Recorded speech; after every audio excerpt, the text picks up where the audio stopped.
Estava aqui tentando fazer algumas outras conexões e não tem como a gente não abrir e não estudar um pouco de Ezequiel, né?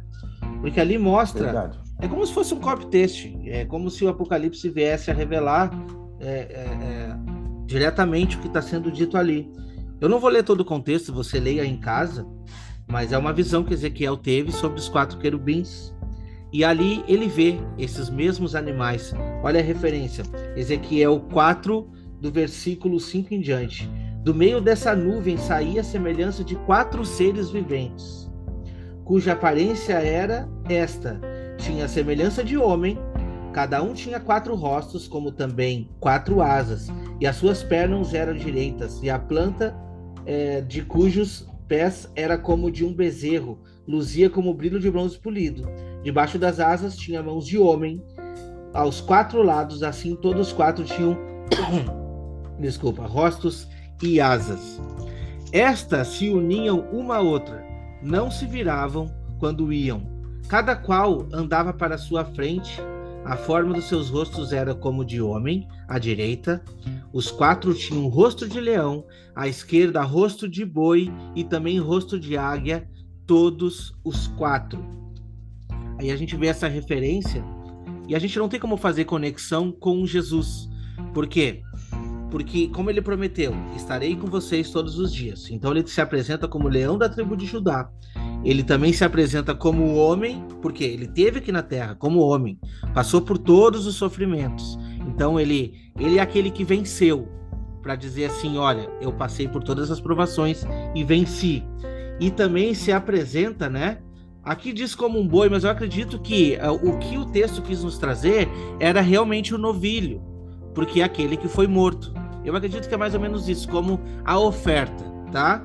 E o rosto como de águia é exatamente a representação do seu Santo Espírito, o Espírito de Deus agindo na terra.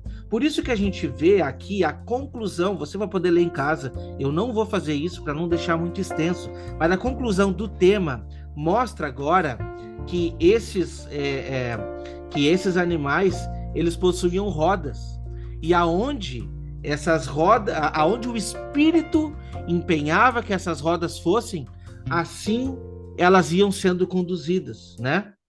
E diz assim no versículo 18: as suas cambotas eram altas e metiam medo, e nas quatro rodas as mesmas eram cheias de olhos ao redor.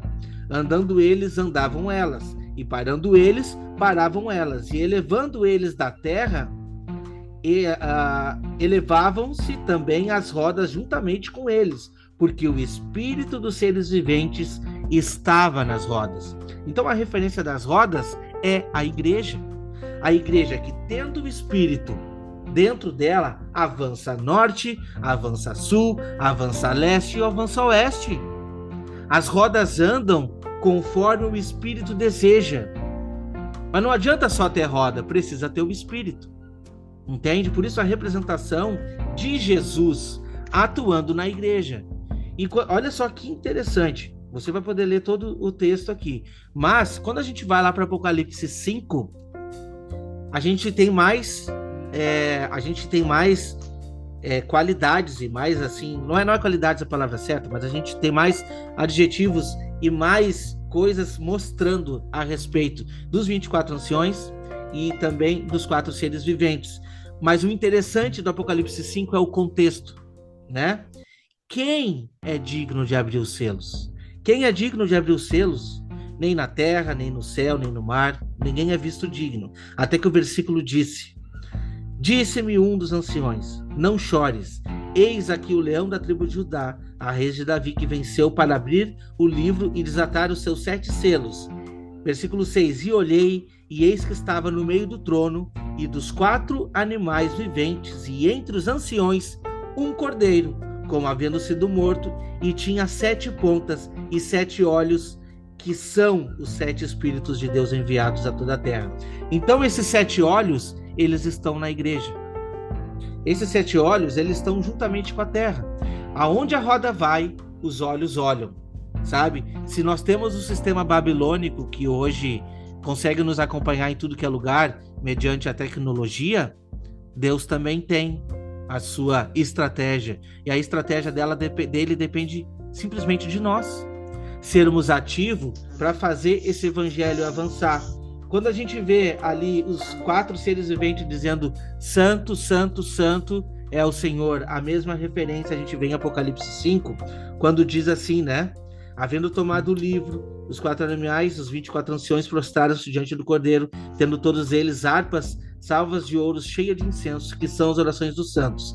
E cantavam um novo cântico, dizendo: digno és de tomar o livro e de abrir os selos, porque foste morto, e com o teu sangue compraste para Deus os homens de toda a tribo, língua e povo e nação. Então,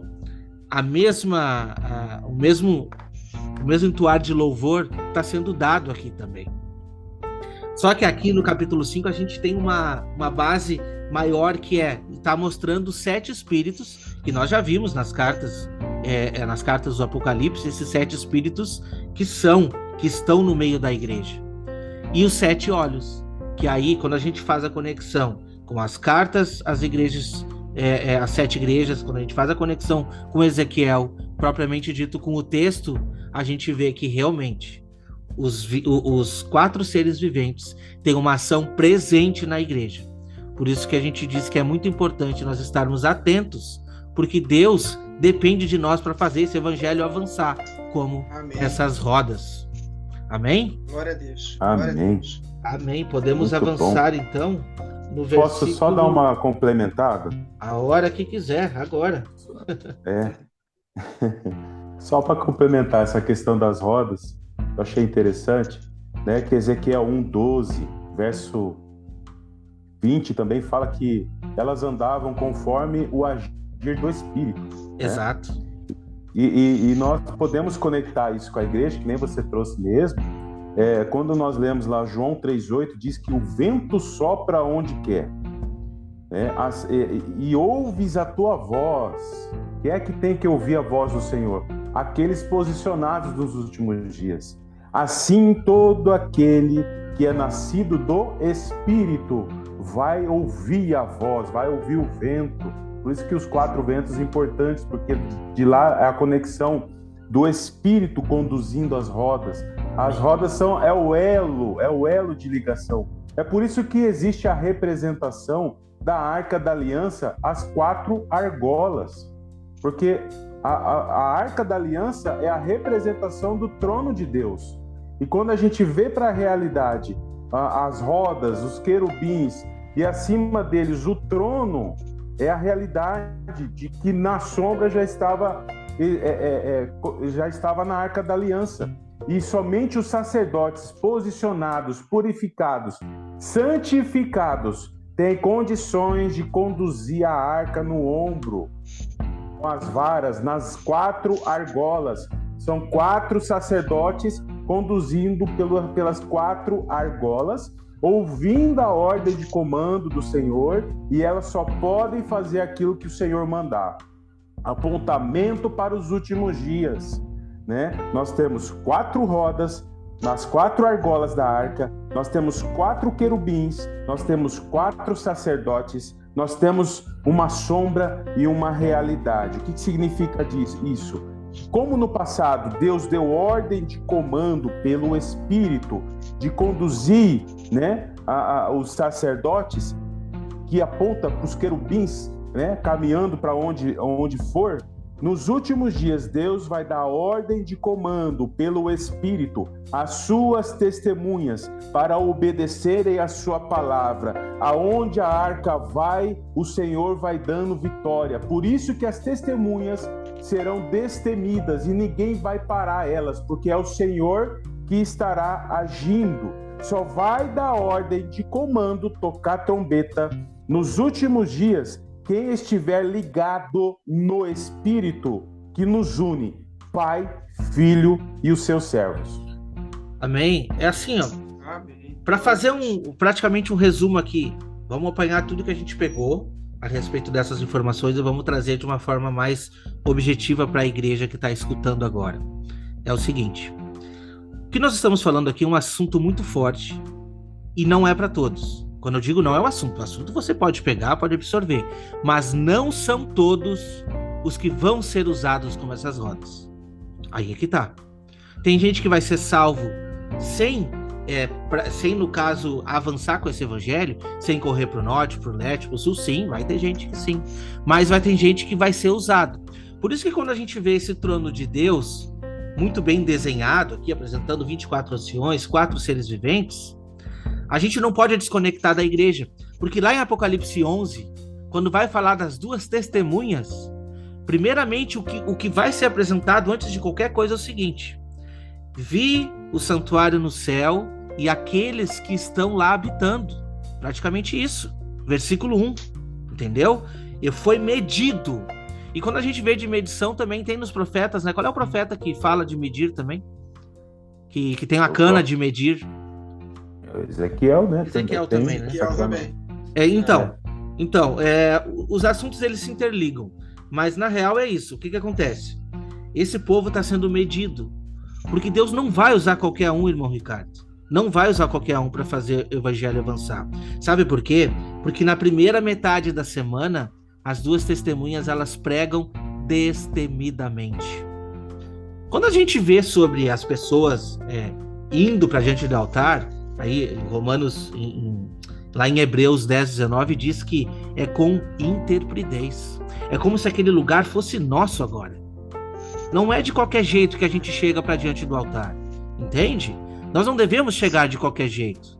Por isso que todos os dias a gente tem que lutar contra nós mesmos, entendeu? Do contrário, nós vamos ser só espectadores.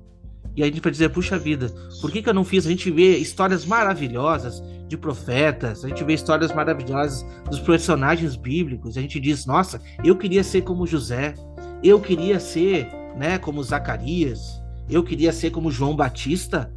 Você queria ser, mas por que não é? Por que não começa? O que precisa? É uma coisa muito pessoal. É entre você e Deus, entre eu e Deus. Se a gente quer se permitir ser usado, nós precisamos de mudança de vida, de arrependimento, para sermos achados diante do trono, entende? E assim a gente consegue ter essa conclusão que Deus espera de nós, né?